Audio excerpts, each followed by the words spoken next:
ದಾರಿ ತಪ್ಪಿದ್ದೀರಾ ಅಂತ ಕೇಳ್ತಾ ಅಲ್ಲ ಇದ್ದೀರಾ? ದಾರಿ ತಪ್ಪಿ ಅಂದ್ರೆ ನಿಮ್ಗೆ ಗೊತ್ತು ಆಯ್ತು ಅದನ್ನ ವಾಪಸ್ ತಗೋತೀವಿ. ನಾನು ಹೇಳ್ತಾ ಇರೋದು ಈ ಊರು ಅಕ್ವೇರಿಯಂ ಲಿಸ್ಟ್ ಅಲ್ಲಿ ಇಲ್ಲ.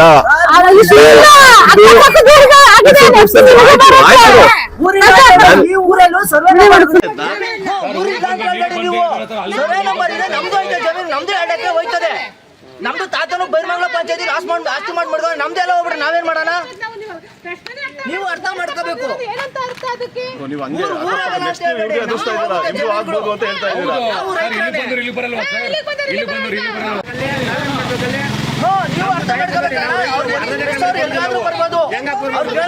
ನಾವು ರೈತರೇನೆ, ನಮ್ದು ಅಕ್ವೇರ್ ಆಗುತ್ತೆ, ನಮ್ದು ಜಮೀನು ಆಗುತ್ತೆ.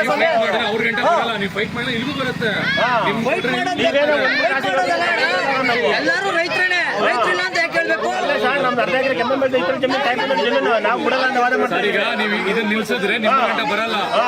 ನೆಕ್ಸ್ಟ್ ಅದಾದ್ಮೇಲೆ ಇದೇನೆ ಪ್ಲಾನ್ 2 ಇದೇನೆ.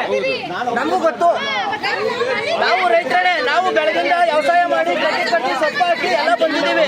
ಇವಾಗ ಹೋಗಿ ಹಾಲ್ ಕರ್ದಾಕ್ಬಿಟ್ಟು ಬಂದಿರೋದು.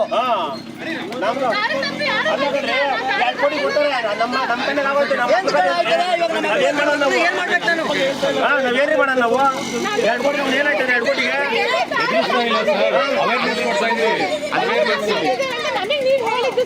ಅಲ್ಲಲ್ಲ ಅವ್ರಿಗೆ ಅವ್ರು ಯಾರೋ ಬಂದು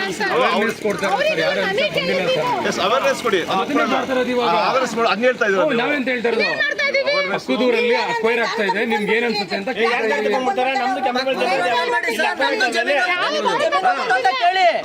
ಅದಲ್ಲ, ನಿಮ್ದು ಜಮೀನು ಹೋಗುತ್ತಾ ಅಂತ ಕೇಳಿ. ನಮ್ದು ಹೋಗುತ್ತೆ ಜಮೀನು. ಅವೇರ್ನೆಸ್ ಕೊಡಿ.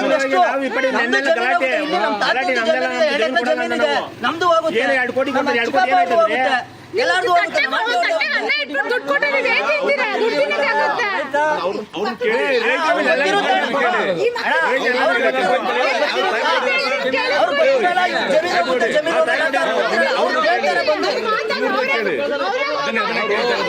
ಈಗ ನಮ್ಮ ಇವರು ದೊಡ್ಡವರು ಮಂಜಣ್ಣ ಅವ್ರೆ ಅದೇ ಹೇಳ್ತಾ ಇದ್ದಾರೆ.